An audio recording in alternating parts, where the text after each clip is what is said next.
कहानी के शुरू में एक रेगिस्तान दिखाया जाता है जहाँ पर कुछ भेड़िए एक लड़के के पीछे लगे होते हैं और इसका नाम होता है अल्फ़ा, जो कि इस रेगिस्तान में फंस गया होता है। अपने साथियों के साथ आया था शिकार करने के लिए, लेकिन भेड़ियों ने उसे घेर लिया होता है। वो बहुत छोटा होता है, इसलिए उसे शिकार की अभी तक नहीं करना आता और इसकी वजह अल्फ़ा के घर वालों को लगता है कि शायद वो मर चुका है, क्योंकि वो इतना छोटा होता है और ना ही उसे शिकार करना होता है।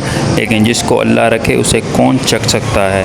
इसी तरह से अल्फ़ा हिम्मत नहीं हारता और वो डटकर इन भेड़ियों का मुकाबला करता है और वो एक तरफ पेड़ पर चढ़ जाता है, लेकिन फिर भी भेड़िए उसका पीछा नहीं छोड़ते। इसी तरह से रात हो जाती है।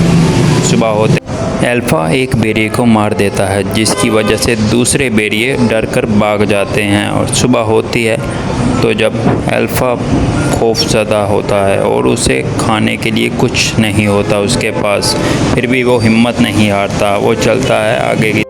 अब अल्फ़ा डिसाइड करता है कि वो भेड़िए को मार देगा और वो उसको मारने ही वाला होता है, लेकिन भेड़िए की आंखों में आंसू आ जाते हैं, जिसकी वजह से अल्फ़ा को उस पर तरस आ जाता है और वो उसे नहीं मारता। लेकिन वो भेड़िया बहुत ही ज़्यादा ज़ख्मी हो चुका था।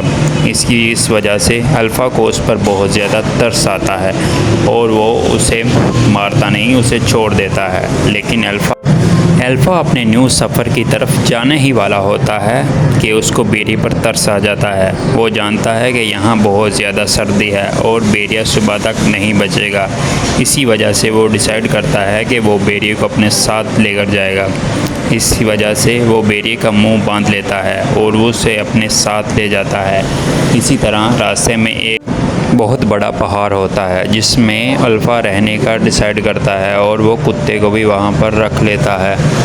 और इसके बाद वो कुछ खाना लेने के लिए बाहर की तरफ जाता है और वो भेड़िए के आगे कुछ पानी रखता है, लेकिन वो डर रहा होता है आगे से कि कहीं भेड़िया उस पर अटैक ना कर दे। लेकिन भेड़िया वो पानी पी लेता है। इसी तरह उनके दरमियान दोस्ती हो जाती है और वो आगे नेक्स्ट सफ़र दोनों इकट्ठे करते हैं और भेड़िया उसका बेहतरीन दोस्त बन जाता है अल्फ़ा का।